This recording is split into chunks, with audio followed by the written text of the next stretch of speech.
Well, first of all, I went over last year to Huntstyle Farm near North Petherton, and you came there, Kirsten came there, and suggested to us that we might like to come on this once monthly to the Quantox, and so I did. Being back on the Quantox, it helps me relax.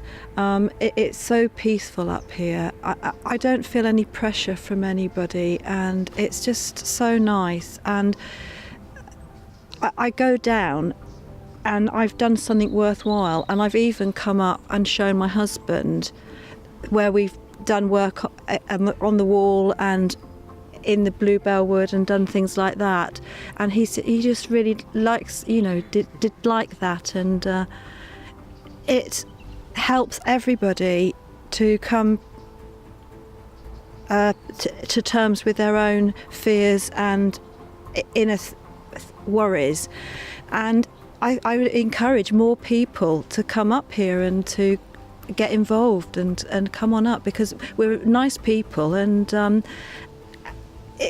it's so nice being here.